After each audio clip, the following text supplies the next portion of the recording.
이제 목소리 잘 들리시나요? 아, 예, 좋습니다. 아이고, 이게 좋습니다. 여러분들 혹시 그 요람을 받아보셨습니까? 요람에 보면 성년부를 소개하는 세 가지 단어가 있습니다. 성년부는 밥상 공동체, 다리 공동체, 그리고 선교 공동체라는 말이 있습니다. 저는 그 표현 하나하나가 너무 마음에 와닿습니다. 정말 세대와 세대를 잇는 다리 공동체, 그리고 또 우리 교회뿐만 아니라 열방과 이 사회를 품고 섬기는 선교 공동체가 우리 성년부인 줄 믿습니다. 특별히 다른 주제들도 다룰 수 있겠지만 우리 가정과 교회의 어떤 본질적인 부분들을 점검하는 데 있어서 저는 밥상을 좀 다뤄보고 싶었습니다. 밥상 하니까 제가 아직 성년부의 그 공동체 식사를 아직 경험을 못 해봤는데 이 비대면 코로나 상황 중에 부임을 해가지고 식사를 같이 못 하고 있는데 어떤 의미에서는 그런 실제적인 정말 반찬을 나누고 밥을 같이 먹는 그런 밥상의 의미라기보다는 무엇을 먹을까에 대한 문제보다는 저는 오늘 예수님의 어떤 모습 속에서 누구와 함께 먹는가, 그리고 또 왜, 어떻게 먹는가에 대한 부분을 좀 나누고자 합니다. 좀 실망하셨는지 모르겠는데 저는 어떤 의미에서 무엇을 먹는가에 대한 부분을 오늘 나누는 것이 아니라 누구와 어떻게 왜 드셨는가에 대한 부분을 좀 중점적으로 다루고자 합니다. 여러분들 혹시 아십니까? 그 고대라고 표현하니까 좀 이상한데 2000년 전에 로마 사회 안에서의 음식 문화를 혹시 어떤 미디어를 통해서 보신 적이 있을 텐데 로마 사회는 그 잔치, 연회가 빈번하게 있었습니다. 그 연회 안에는 플라밍고의 혀, 숭어의 간, 산 종달새로 채운 백조 등이 요리로 나왔다라고 이야기합니다. 저도 한 번도 먹어보지 못한 이런 요리들을 이렇게 책에서 보면서 야, 진짜 어떤 맛일까 굉장히 궁금해졌는데 그 로마의 연회, 잔치에서 등장했던 음식의 이유를 생각해 보면 씁쓸해집니다. 그 이유는 로마에서 그렇게 풍성한 연회와 술과 춤이 있었던 이유는 뭐냐면 당시 로마인들 가운데 언제고 분풀이와 벌을 내릴지 모르는 신들의 관심을 돌리기 위한 방법이었다는 거죠. 그 잔치와 모든 즐거움이 그들이 갖고 있던 헛된 믿음의 근거에 있었다는 거죠. 반면에 당시 2000년 전의 유대인들의 식사는 굉장히 검소했다고 합니다. 농민층과 지식층 사이의 어떤 경제적 격차를 누그러뜨리려고 여러분들이 잘 아는 유대의 지도자들, 사내들인 공회원이나 기타 종교 지도자들도 더 좋은 식사를 할 수 있음에도 불구하고 일정한 기본적인 식사 수준을 지켰다라고 이야기합니다. 우리는 그냥 제사장, 예수님께서 맹렬하게 비난하셨던 제사장, 바리새인, 서기관 하면 우리가 손가락질을 하지만 어떻게 보면 2000년 전의 윤리적인 의식으로만 본다면 무엇을 먹을까에 대한 측면에서만 본다면 굉장히 경건했던 사람들입니다. 그런데 계속해서 살펴보겠지만 무엇을 먹을까에 대한 문제를 제가 다루고 싶지 않다라고 이야기했습니다. 누구와 어떻게 왜 먹었는가. 여러분들 이제 본문으로 들어가기 앞서서 제가 말씀을 준비하면서 많이 참고했던 책이 레너드 스윗이라는 사람이 쓴 태블릿에서 테이블까지라는 책이 있습니다. 한 10여 년 전에 번역된 책인데요. 말씀을 준비하면서 그 책을 많이 읽고 또 제가 드린 예화도 앞으로 소개될 이야기들도 그 책에서 많이 참고했는데 그 책에 보면 이런 제안을 하더라고요. 복음서에서, 특별히 누가복음에서만 보아도 예수님의 많은 사역과 메시지는 밥상에서 제공됐다라는 표현을 하더라고요. 제가 가이드북에도 적어드렸지만 누가복음의 23개 비유 가운데 15개 이상이 음식과 관련되어 있습니다. 한번 찾아서 누가복음을 밥상과 관련해서 식탁과 관련해서 한번 읽어보신다면 또 새로운 안목이 열릴 것 같습니다. 예수님의 모습이 어떻습니까? 예수의 출생 자체가 말 밥통에서 태어나셨습니다. 네, 그죠? 떡집이라고 불릴 수도 있는 베들레헴에서 말 밥통에서 태어나셨고, 또 누가복음에 등장하지 않지만 요한복음에 예수의 첫 번째 기억으로 소개됐던 그 자리도 가나의 혼인잔치였습니다. 뿐만 아니라 하나님 나라의 복음을 전하는 자리마다 특별한 의미의 어떤 식사 자리였어요. 여러분들이 잘 아는 떡 5개와 물고기 2마리, 5병이어의 자리도 그랬고요. 7병이어, 그죠? 떡 7개와 그 물고기 2마리 가지고 많은 사람들 먹이실 때도 잔치 자리였고요. 또 여러분들이 잘 아시는 예수님께서 순환을 당하시기 전에, 고난 당하시기 전에 제자들과 함께 하셨던 6월절 그 저녁에 6월절 지키기 전에 그 전에 만찬도 식사 자리였습니다. 그리고 부활하신 예수님이 그 제자들 만나셨던 그 자리마다 식사 자리였어요. 왜일까요? 거기서 무엇을 먹을까에 대한 부분에 초점을 두지 마시고 예수님이 누구와 어떻게 왜 식사하셨는가에 대해서 계속 질문을 가지셨으면 좋겠습니다. 그러면 먼저 예수님께서 식사를 하셨다라는 의미가 주고 있는 의미를 먼저 좀 살펴보고자 합니다. 첫 번째, 예수님은 많은 반대와 위험을 무릅쓰고 밥상을 차리셨고 그 자리에 함께 하셨습니다. 제가 앞서 고대 어떤 로마 사회의 식사 자리를 언급했지만 어느 시대마다 이 밥상은 굉장한 차별과 배제가 있었습니다. 바벨론 포로기 이후에 유대 사회에는 큰 위기가 찾아왔는데 그건 뭐냐면 성전이 파괴된 이후에 그 민족의 정체성을 지켜야 되는 문제가 있었습니다. 그래서 그들은 성전 중심의 문화에서 율법 준수의 문화, 제의적 그 공동체에서 제사 중심의 공동체에서 율법을 지키고 가르치고 지키는 일에 집중하는 회당 중심의 문화로 변모했습니다. 그런 의미에서 그 과정 속에서 율법의 규정들이 굉장히 더 많아졌어요. 이러한 모습은 1세기 쿰란 공동체에서는 더 엄격하고 거칠게 적용됐는데요. 기원전 1세기 중반에 쿰란 공동체의 어떤 규칙서에는 이런 글이 있었다고 합니다. 몸에 질병이 있거나 발이나 손이 마비되었거나 절름발이거나 장님이거나 귀머거리거나 벙어리거나 연로하거나 비틀거려서 가만히 있지 못한 사람은 회중에 들어오지 못한다.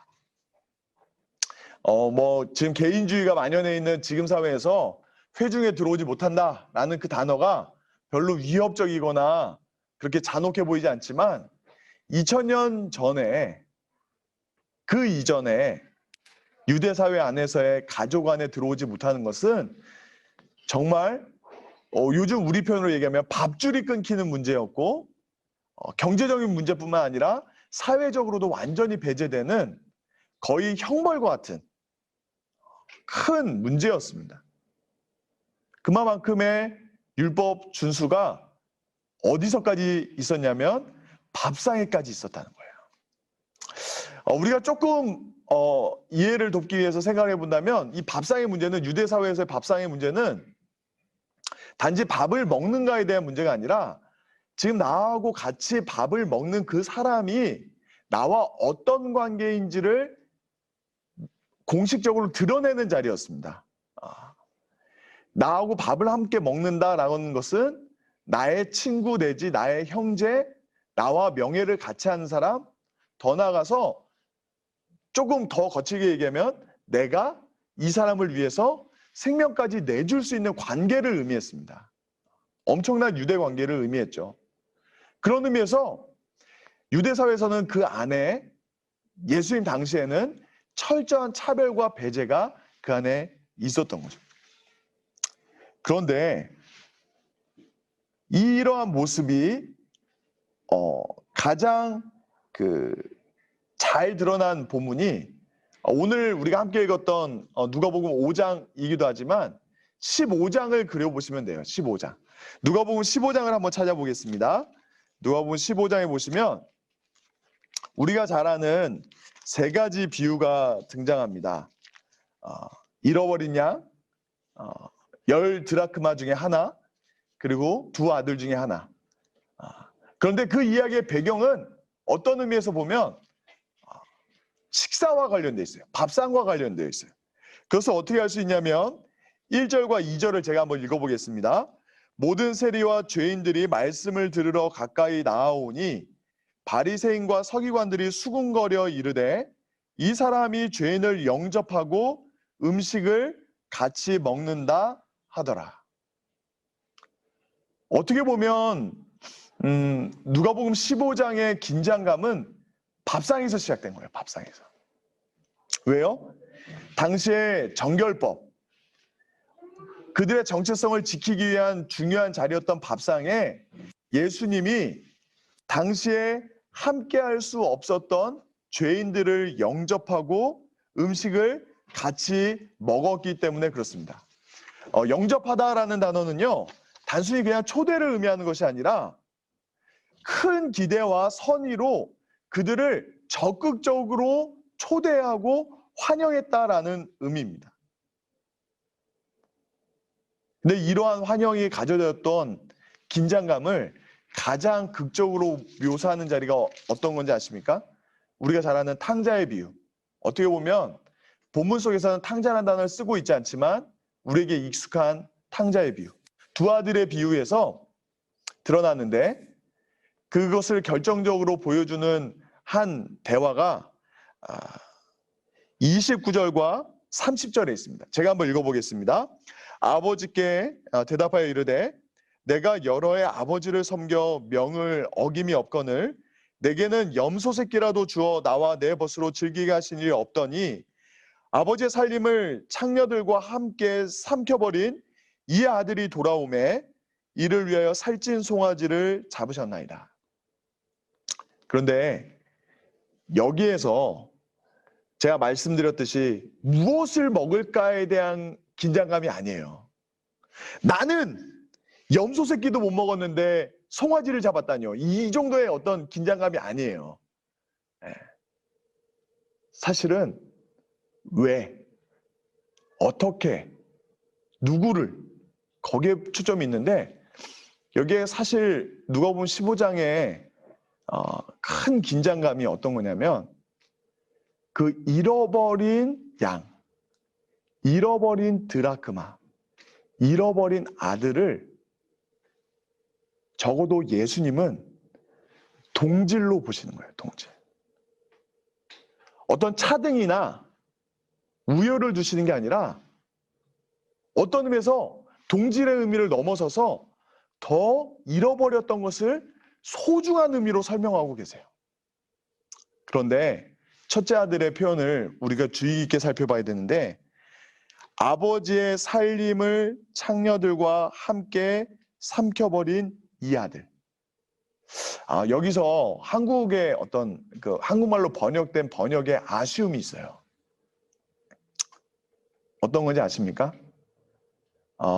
NIV 성경, 그 영어 성경만 봐도 제가 영어 발음이 굉장히 안 좋은데 This son of yours. 예, 뭐 다 알아들으시죠? 조금 거칠게 얘기하면 당신 아들이란 표현이에요. 당신 아들. 이해가 되십니까? 이 차별과 배제가 확 느껴오세요?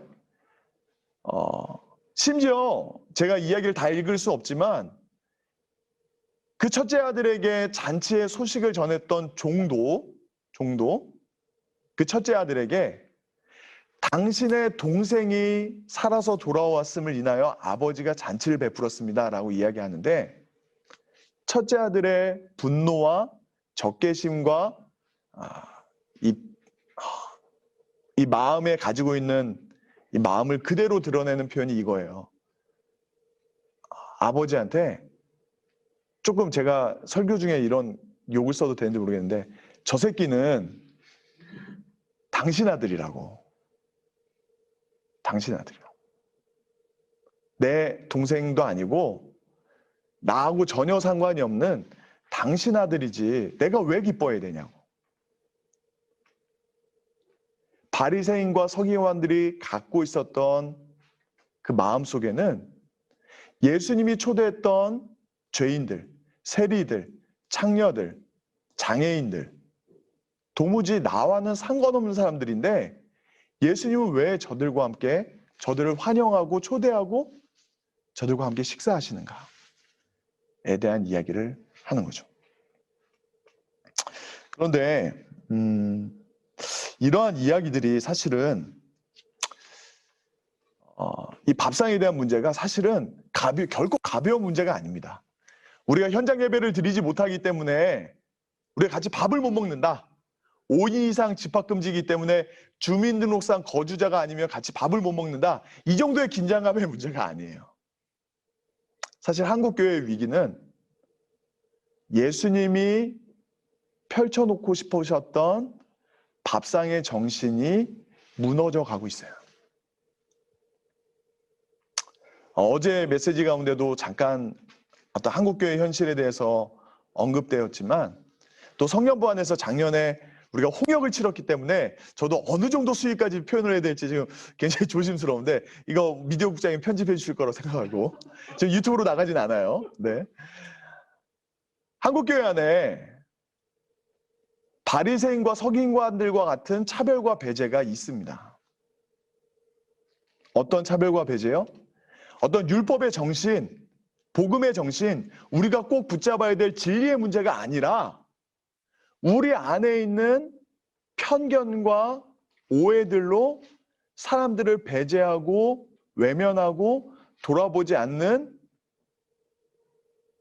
무례함이, 하나님 앞에서의 무례함이, 아니 좀 더 정확히 표현하면 하나님께서 우리에게 주시고자 하는 생명력이 사라졌다라는 거예요.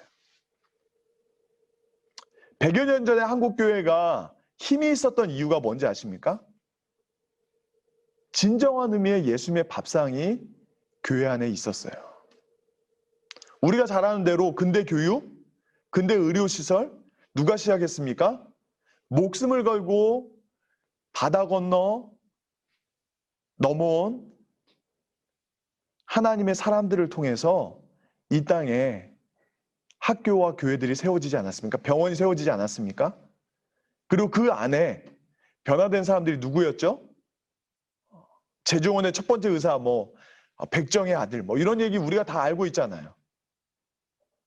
당시에 이권이 없었던 여성들을 교육시키고 또 사회적 리더로 설 수 있도록 했던 것이 교회가 아니었습니까?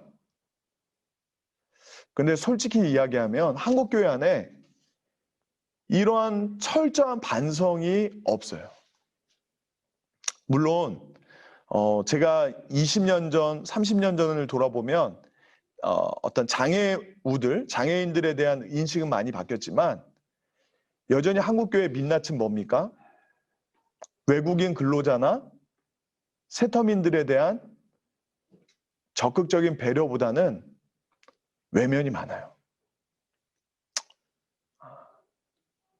좀 더 세게 나가면 제가 어렸을 때 성장했던 교회가 대림동에 있습니다. 요즘에 차이나타운이라고 불리는 대림동.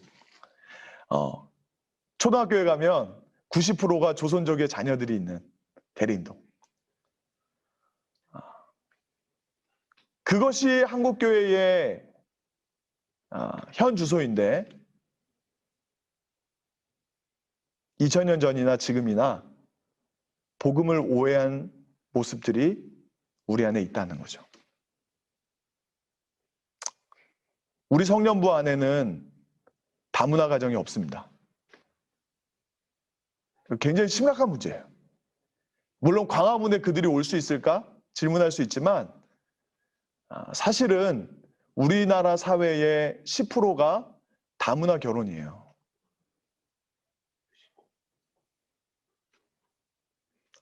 있네요. 죄송합니다. 네. 또 코로나로 인해서 우리 교회는 성년부는 힘들지 않다. 특별 구제금을 뭔가 신청해야 되는데 어떻게 봐야 되는가 막 고민하는데 이거 심각한 우리의 아픔이에요. 우리나라 사회는 3분의 1 이상이 자영업자로 살아가고 있는데 우리 내수원교회는 자영업자분들이 많지 않아요. 그게 어떤 의미인지 아십니까? 우리 안에 보이지 않는 장벽과 울타리가 있을 수 있다라는 이야기예요. 두려움이죠. 이건 긴장감입니다. 우리가 단순히 밥상 공동체를 회복해야 된다라는 이야기가 우리가 현장에서 밥을 같이 못 먹었다. 이거에 대한 그리움이 아니에요. 예수님이 정말 나누고 싶으셨던 이 땅 가운데 회복시키고자 했던 하나님 나라의 모습에 대한 진지한 고민이 우리가 구체적으로 정말 한 알의 미랄 같은 성령부가 되기를 원한다면 고민이 필요한 거죠.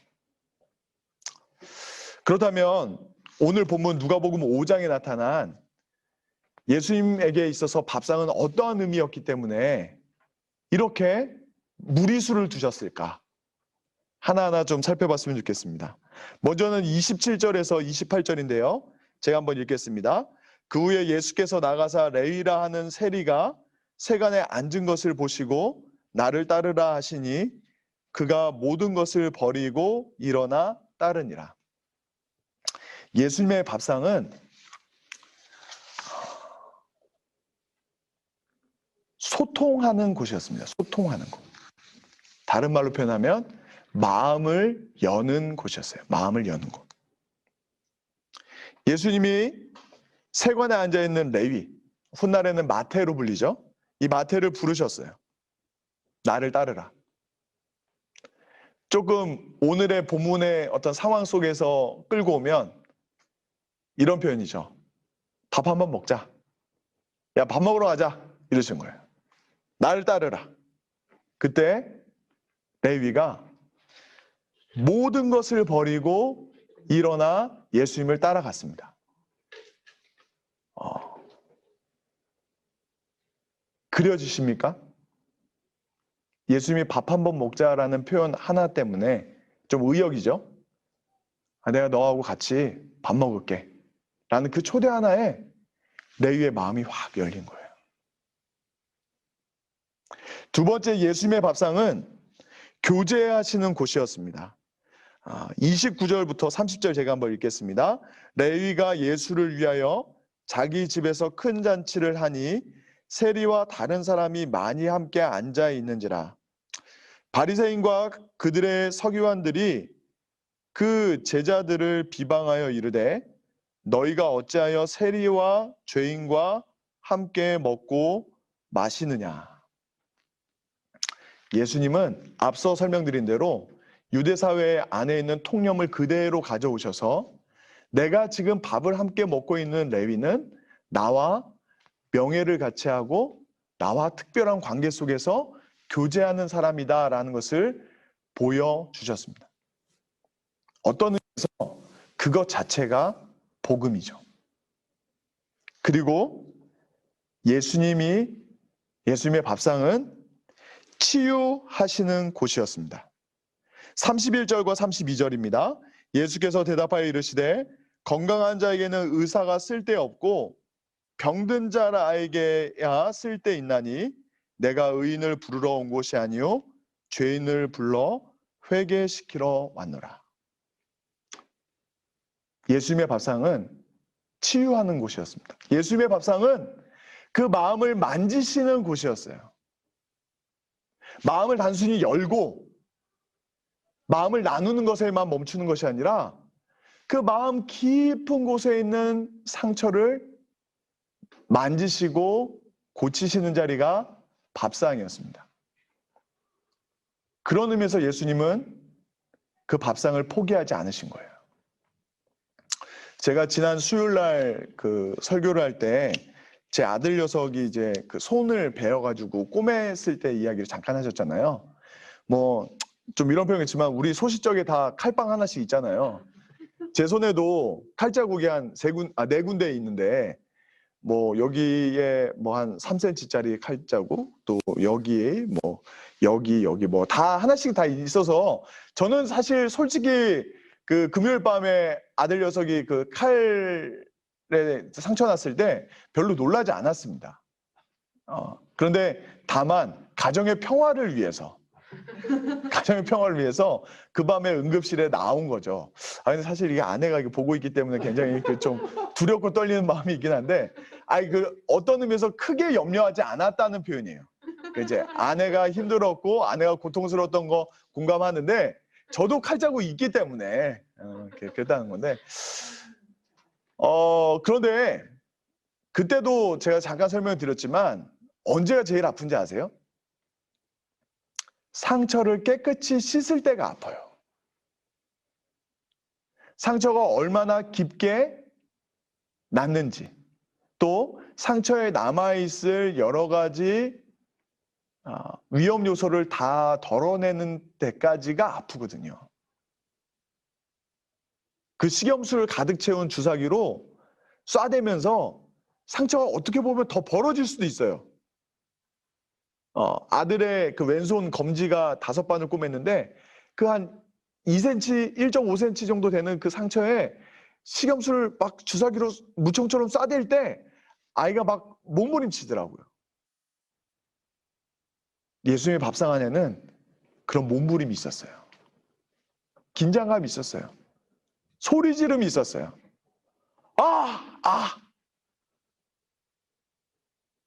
여러분들 상상이 되십니까? 우리가 지난번 성령부 예배 때 요한복음 4장을 나누면서 이 수가성 여인과 예수님과의 대화가 있잖아요. 내 남편을 데려오라. 그 예수님의 돌직구에 그 사마리아 여인의 마음 속에 상처가 아프지 않았을까요? 예수의 밥상 안에는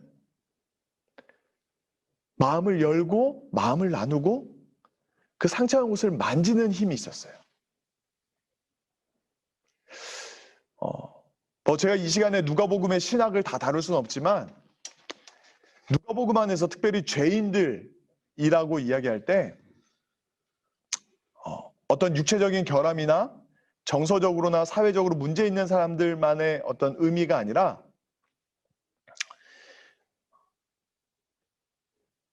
회개할 사람들이라는 의미가 항상 누가복음 안에는 특별히 담겨져 있다고 합니다.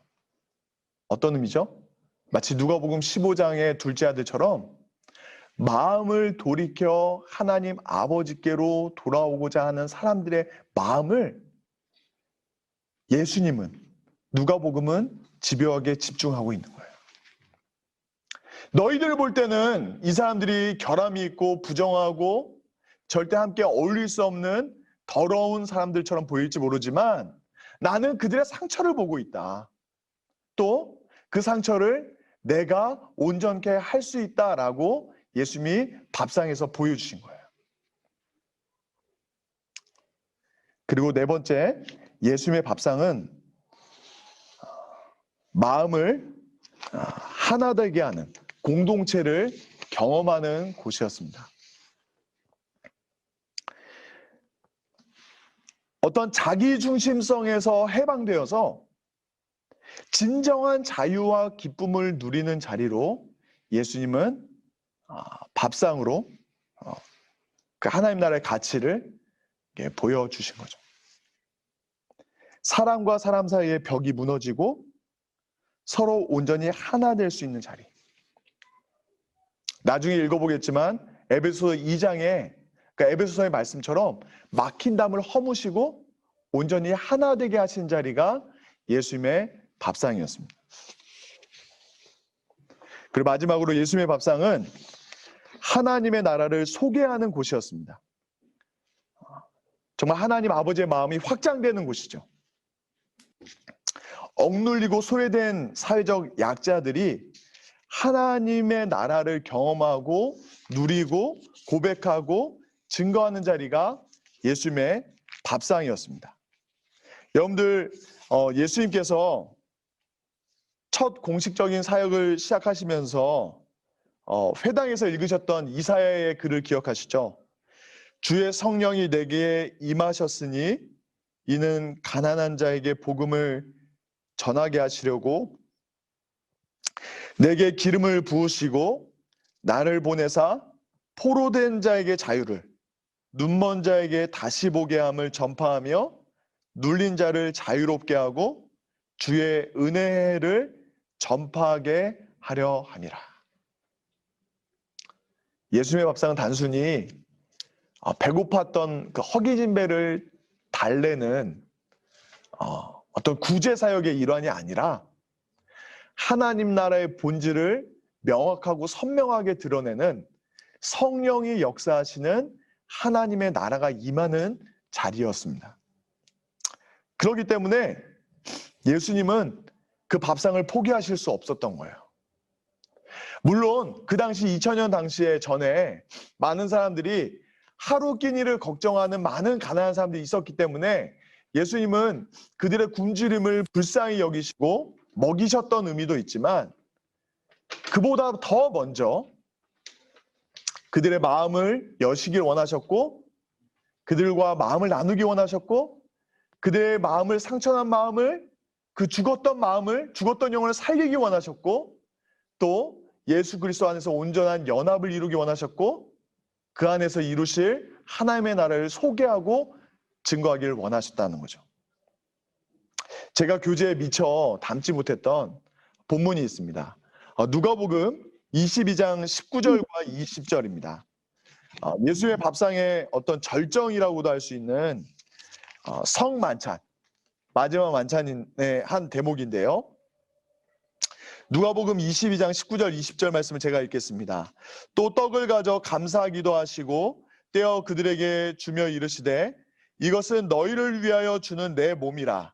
너희가 이를 행하여 나를 기념하라 하시고 저녁 먹은 후에 잔도 그와 같이 하여 이르시되 이 잔은 내 피로 세우는 새 언약이니 곧 너희를 위하여 붓는 것이라. 우리가 성년부 주제를 다루면서 가정, 교회, 언약이라고 딱 던졌을 때 사실 좀 이렇게 여러분들 느끼시기에 좀 생뚱맞게 느껴지실 수도 있어요. 그런데 한편으로 너무 다행스러우면서도 저한테 큰 부담이었던 게 뭐냐면 조정희 목사님이 어제 설교를 너무 잘하셨어요. 그래서 제가 뭘 더 할 수 있을까 좀 고민이 되긴 했어요. 그런데 어제 그 말씀 중에 중요한 내용이 기억나십니까? 가정을 가정되게 하고 교회를 교회되게 하는 게 언약이라고. 가정의 사명선언문과 교회의 사명선언문이 다른 것이 아니라고. 오늘 본문에도 이 예수님의 이 성만찬이 여러분들이 오해를 하지 마셔야 되는 게 뭐냐면 우리는 보통 이 예수님의 십자가의 죽으심이 나를 위한 십자가까지만 이해하는 경우가 많아요. 근데 더 나아가서 복음이 갖고 있는 놀라운 은혜는 뭐냐면 하나님과 나와의 관계만을 해결한 복음이 아니라 우리를 향한 하나님의 놀라운 언약이라는 거예요. 어떻게 해요? 무엇으로 맺은 언약? 여러분들이 잘 아시는 대로 십자가에서 그 살을 찢으시고 그 물과 피를 다 쏟으셔서 예수님께서 우리에게 생명을 주시고 그 영원한 대제사장 되신 예수 그리스도께서 그 영원한 화목 제물이 되셔서 속죄 제물이 되셔서 영원한 제물이 되셔서 그 십자가에서 그 물과 피를 다 살을 찢으시고 물과 피를 다 쏟으셔서 우리와 하나님 사이를 온전히 하나 되게 하시는 그 영원한 언약 안에 우리를 부르셨다는 거죠. 근데 놀라운 게 뭐냐면 그 언약이 구체적으로 실현되고 표현되는 자리가 밥상이라는 거예요. 여러분들은 언젠가 한번 이런 설교 다 들어보셨을 거예요. 다 이제 조금 이런 표현이지만 교회 짬밥이 40년 정도 되셨기 때문에 여러분들 그거 아십니까? 예수님께서 베푸셨던 밥상에 반복적으로 드러나는 4가지 단어가 있습니다. 취하다, 축사하다, 떼어주다, 나눠주다. 오병이어에도 등장하고요. 제가 읽었던 누가복음 22장 19절 20절 이 마지막 만찬에도 등장하고요. 예수님이 부활하신 예수님이 제자들과 만나셨을 때 그 식사 자리에도 이 4가지 단어가 드러납니다. 어떤 의미인지 아시겠습니까? 그냥 밥상이 베풀어진 게 아니라는 거예요. 요한복음에 증언된 예수님의 말씀처럼 예수님 자신이 생명의 떡이 되셔서 주 안에서 언약으로 맺어진 그 십자가로 맺어질 그 언약 안에서 나누어지는 생명의 나눔의 자리가 예수님의 밥상이었다는 거죠. 그 밥상 안에는 어떠한 차별도 없습니다. 진정한 나눔과 풍성함이 있죠. 그 예수님의 밥상이 우리 안에 회복되어야 될 줄 믿습니다. 이 예화가 적절한지 모르겠는데 제가 어렸을 때 종종 성년부 통해서 제 성장 배경도 드러나겠지만 제 어린 시절의 배경은 봉천동입니다. 봉천동을 아시는지 모르겠는데 어린 시절 그 가난한 친구들이 제 주변에 많았어요. 그렇다고 해서 제가 가난했던 거는 아니고요. 저는 그냥 이렇게 안정적인 흔히 말하는 중산층이었는데 어느 날 제 친구가 저희 집에 놀러 왔다가 놀랐어요. 뭐냐면 저희 집에 있는 식탁을 보고 놀랐어요. 친구가.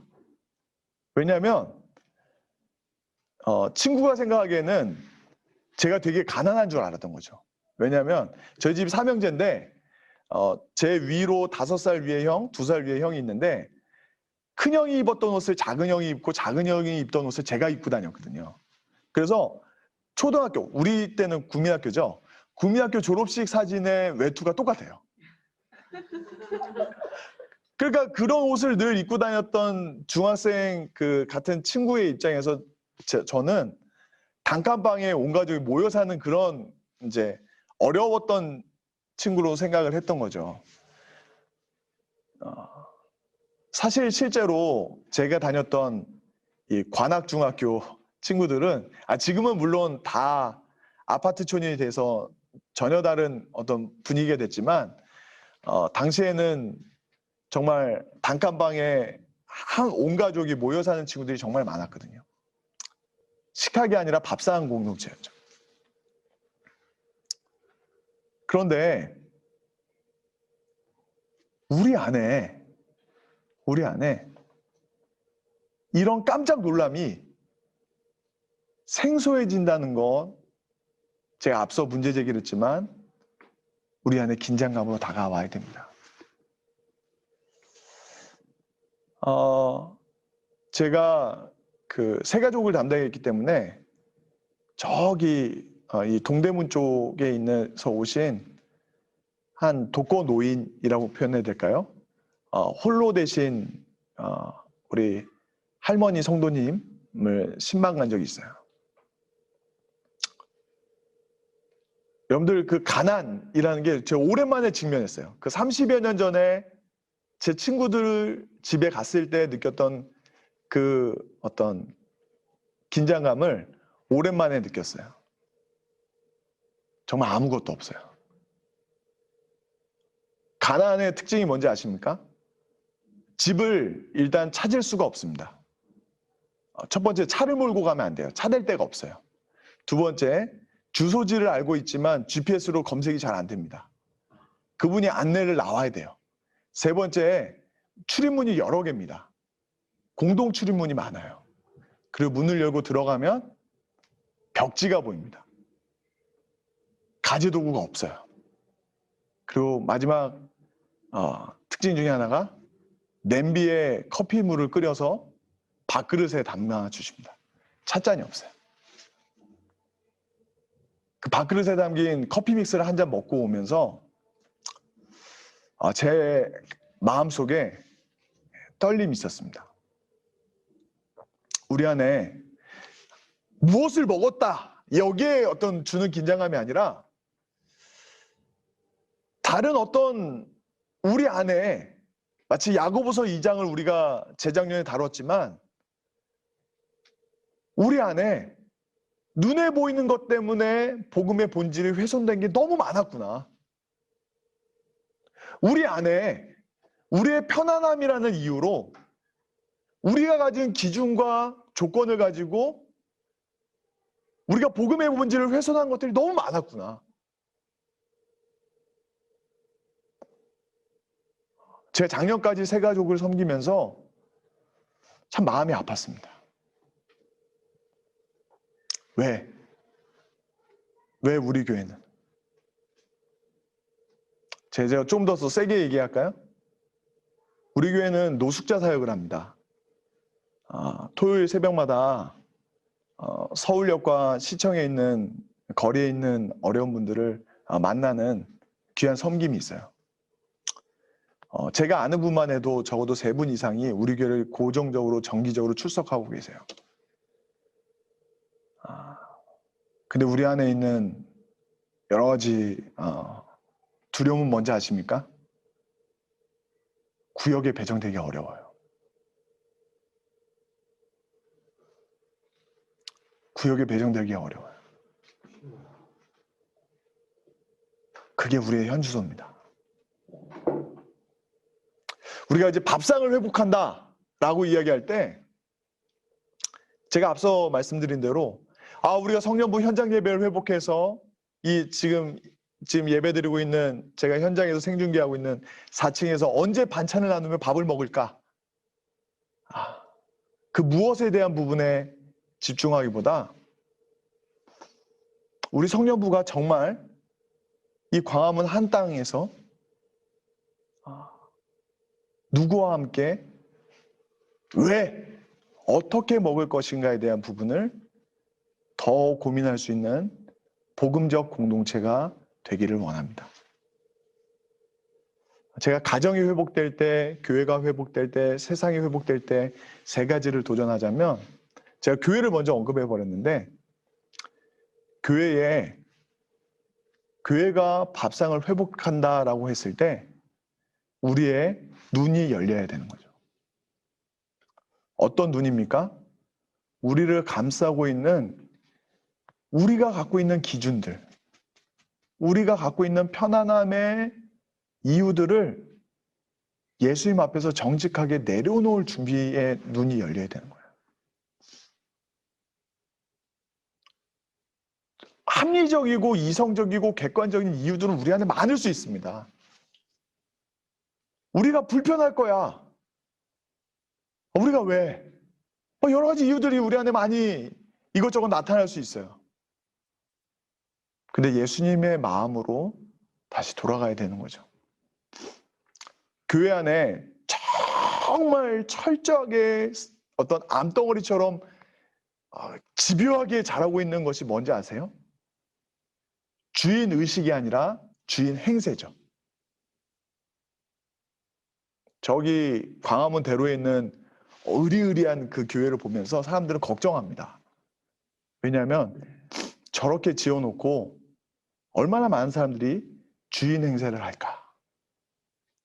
좋은 의미로 얘기하면 주인의식을 가지고 교회를 더 사랑할 것이다 라고 긍정적으로 해석할 수도 있지만, 얼마나 저 안에 주인 행세하는 사람들이 많을까?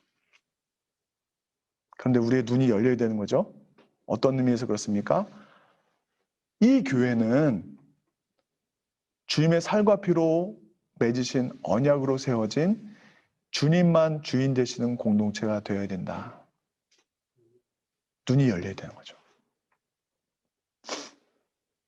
2번째, 가정으로 들어오면 가정은 입이 열려야 됩니다. 정말 저는 제일 설교하기 힘든 자리가 제 아내가 보고 있는 자리예요. 정말 이건 어떻게 표현할 수가 없어요. 그러니까 저의 그 어떤 허물, 죄와 허물이 다 드러난 자리에서 이걸 어떻게 말씀을 전해야 될지 정말 두렵고 떨림입니다. 저는 하나님을 두려워하고 다음으로는 아내를 두려워합니다. 네. 네. 주여. 네, 정말 주여입니다. 입이 열린다는 건 뭐냐면 진실을 이야기할 수 있는 가정의 밥상이 회복되어야 됩니다. 어제 정말 좋은 가정과 교회에 대한 말씀을 들었는데 사실 부부 사이에 사이가 좋다라는 것은 좀 거칠게 표현하면 어떤 자녀들 앞에서 어떤 쇼를 잘하는 걸 의미하는 게 아니에요. 금방 이해가 되시죠? 진심 어린 마음과 마음을 열고 나누는 의미 있는 대화가 아빠와 엄마 사이에 회복이 되면 자녀들은 바르게 자랍니다. 저도 여전한 용서받은 죄인이기 때문에 끊임없이 주님의 말씀 앞에서 기도하며 이렇게 노력하는 것이 의미 있는 대화예요. 아마 제 아내가 성령부 공동체로 들어오면 최세호 목사님도 여전히 공사 중인 사람이구나 이렇게 드러날 거예요. 우리 성령부 공동체가 더욱더 성령 충만해진다면 그 의미 있는 대화들이 가정에서 회복되겠죠. 그리고 마지막으로 세상에 예수의 밥상이 회복된다면 우리의 손이 열려야겠죠. 제가 앞서 이미 문제 제기를 했지만 우리 한국 사회 안에 여러 가지 이 배제와 차별이 가득합니다. 가득해요. 난민 문제? 난민 문제까지 갈 필요 없죠.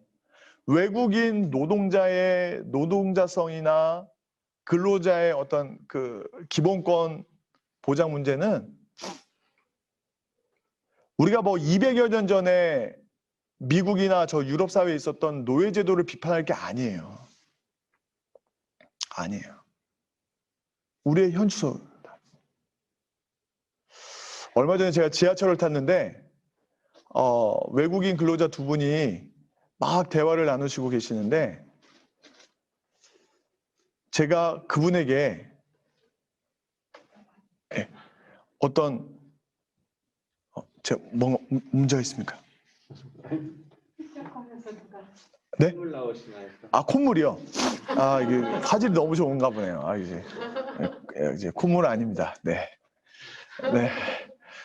이게 살짝 울컥할 부분이 있어가지고 콧물이 날 뻔했는데 아직 안 났습니다. 네. 우리의 현주소 안에 정말 우리를 복음 안에서 점검하고 하나님 앞에 정직하게 돌아보는 일들이 있어야 된다는 거죠.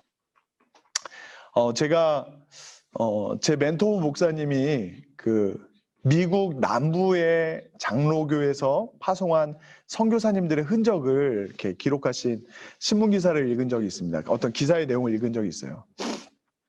그런데 여러분들 그거 아십니까? 우리가 보통 미국 남부의 기독교라고 생각하면 우리는 보통 굉장히 남북전쟁, 옛날 영화 드라마 같은 거 보면 막 흑인 노예들을 막 채찍으로 때리고 막 학대하고 죽이고 말도 안 되게 막 괴롭히는 그런 모습만 그리시잖아요.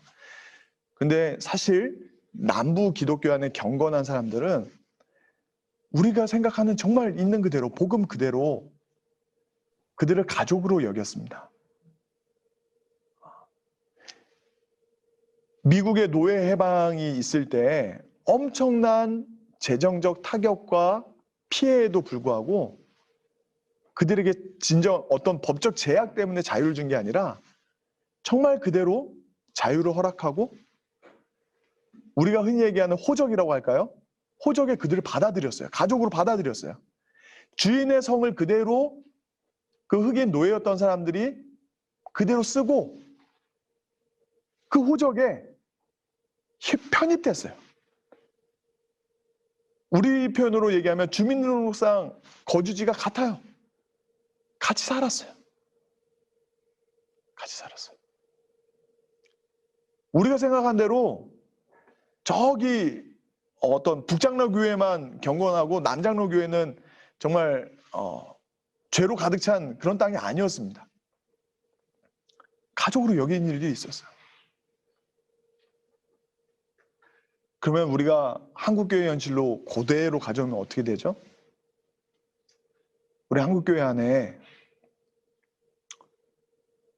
우리가 여러 가지 이유로 의심과 오해와 여러 가지 환대하지 못하는 그런 형제와 자매들은 없습니까? 유리벽은 없습니까? 제가 여기서 수위를 넘어가면 안 되는데 이건 참겠습니다. 이건 그냥 좀 세게 얘기할까요? 이거 잘 잘라주세요. 저기 옆에 생기는 H교회의 건축 문제가 더 중요한 게 아니라 어떤 의미에서 우리에게 더 두렵고 우리가 깨뜨리고 우리 자신을 쳐서 복종시켜야 될 것은 우리 안에 있는 예수님의 밥상을 가로막는 유리벽을 깨뜨려야 되는 거예요. 예수님은 십자가로 이미 허무셨고 우리를 성령 안에서 온전한 언약의 공동체로 회복시키셨는데 우리가 우리 스스로 유리성을 쌓고 있는 거예요.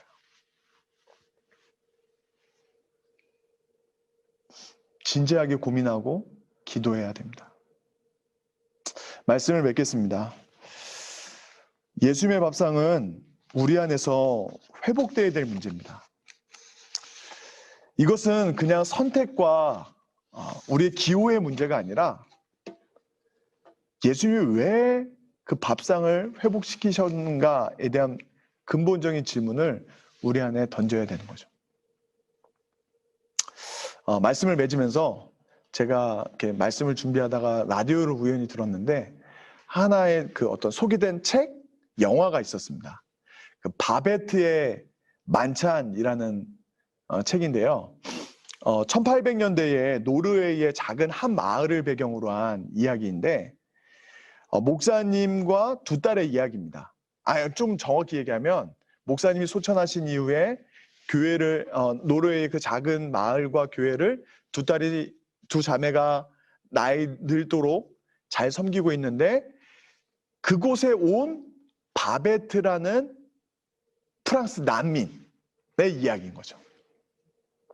그런데 이 정체불명의 그 과거를 알 수 없는 이 프랑스 한 여인이 바베트가 12년 동안 그 두 자매를 도와서 노르웨이의 작은 마을과 교회를 계속 같이 섬겼는데 어느 날 당시 200여 년 전에 복권에 당첨됐는데 그 금액이 10,000프랑이었답니다.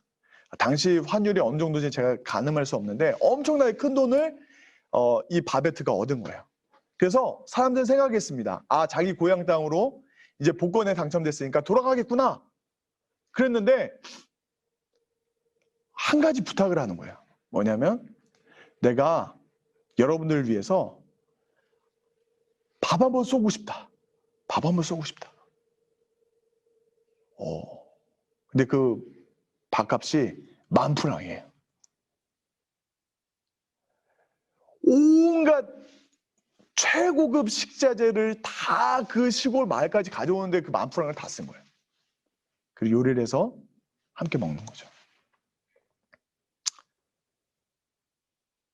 그 식사가 마치고 나서 그 여인의 정체가 발견됐죠. 뭐냐면 이 프랑스 혁명 때문에 쫓겨나온 난민인데 그 프랑스 혁명 당시에 남편과 자녀를 잃고 어떻게 보면 도피 형태로 생명만 건져서 노르웨이까지 온 여인. 근데 이 여인의 정체는 프랑스의 고급 레스토랑의 수석 요리사였던 거죠. 근데 그 두 자매가 이 바베트에게 물었어요. 야, 그 돈을 다 쓰면 어떡해? 너 왜 또 가난하게 살려고 하는 거야? 라고 이야기할 때 이 바베트가 이렇게 얘기했습니다. 가난하다고요? 저는 절대 가난하지 않아요. 저는 예술가예요. 예술가. 위대한 예술가는 절대 가난하지 않아요. 예술가에겐 다른 사람들에게 없는 것이 있어요.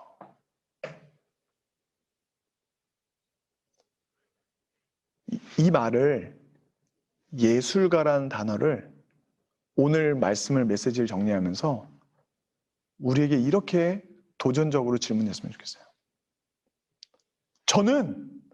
우리는 절대 가난하지 않아요. 우리는 그리스도인이에요. 그리스도인은 절대 가난하지 않아요. 그리스도인에게는 세상 사람들과 다른 것이 있어요. 그 다른 것이 무엇입니까? 예수님의 십자가를 통해서 베푸신 예수님의 밥상이 우리 안에 있어요. 예수님만이 주실 수 있는, 그 십자가를 통해서 주실 수 있는 부요함이 우리 성령부 공동체와 우리의 가정과 이 사회 가운데 흘러갔으면 좋겠습니다. 제가 교회를 중점적으로 적용해서 설교하다 보니까 가정의 적용점을 좀 진실을 입을 여는, 마음을 나누는 대화로 표현했지만, 십자가의 정신이 가정에 적용되고 교회에 적용되고 이 사회 가운데 흘려보낼 수 있는 우리 모두가 되었으면 좋겠습니다. 우리 한번 한 가지 기도 제목을 가지고 기도하고, 이후에는 우리 백현수 팀장님이 또 기도의 인도를 하실 텐데, 좀 잠잠한 목소리로, 지금의 상황 자체가 통성으로 기도할 수는 없지만 우리의 현주소를 점검해 봤으면 좋겠어요. 저는 사실 오래전에 말씀을 묵상하면서 깨달은 거지만, 누가복음 15장의 그 첫째 아들의 표현이 자주 울릴 때가 있어요. 당신 아들이잖아요. 저 새끼가 어떻게 나하고 무슨 상관이에요? 라는 거친 목소리가, 거친 태도가 우리 안에 있다라는 거예요. 거친 태도가. 왜요? 성령께서 우리의 가정과 우리의 교회와 이 땅 가운데 있는 모든 그리스도인들을 만져주시길 원합니다. 정말 예수님의 십자가를 통해서 부어주실 수 있는 그 부요함이, 그 진정한 부요함이 우리 가운데 있어서 우리는 절대 가난하지 않아요 라고 외칠 수 있는 예수의 밥상을 나눌 수 있는 공동체가 되길 원합니다. 우리 함께 통성으로 기도하고 제가 한번 기도하겠습니다. 그리고 이어서 또 기도하겠습니다. 같이 기도하겠습니다. 사랑이 많으신 하나님 아버지, 하나님 아버지, 예수님의 밥상을 함께 나눴습니다. 하나님 아버지, 우리 안에 하나님의 우리의 사랑과 아버지는 얼마나 크고 아버지 하나님 그 위대한지 하나님 아버지, 정말 예수님께서는 사랑하는 아버지 하나님 거침없이 아버지 하나님 사람들과 마음을 나누고 차별도 없이 사람들의 마음을 치유하시고 쓰는 배제하는 것과 마음 가운데 아버지 하나님 벽을 나누고 나누셨는데, 없이 예수님 아버지 하나님 다 부르고 함께 회복될 수 있도록 은혜를 아버지 하나님 누구도 하나님 아버지, 앞에 우리가 주님 나올 수 없는 자부터 대한민국의 하시는 주님 중심에 보시기에 심장이 있다고 하지만 그 심장 안에서 예수의 보혈을 흘려보내기보다 아버지 우리의 목소리를 높이기에, 아버지 우리의 연약한 모습을 그대로 드러내기에, 아버지 이 부족한 모습을 그대로 드러냈던 것을 아시고 넘어게 도와주시고, 특별히 우리 성령부 공동체가 깨어서 기도함으로 말미암아 아버지 예수 그리스도의 십자가의 복음, 그 예수께서 베푸시고자 했던 그 온전한 변화, 하나님 나라의 풍성함을 증거할 수 있는 우리 모두가 되게 하여 주옵소서. 하나님 아버지, 소설의 한 인물처럼 하나님 아버지 밤에 뜨가 외쳤던 것처럼 그는 절대 가난하지 않다라는 그 진정 구원의 당당함이 하나님 예수 그리스도의 십자가의 복음으로, 피 묻은 복음으로 우리가 당당할 수 있고 풍성함을 증거할 수 있도록 주여 갑시다. 이런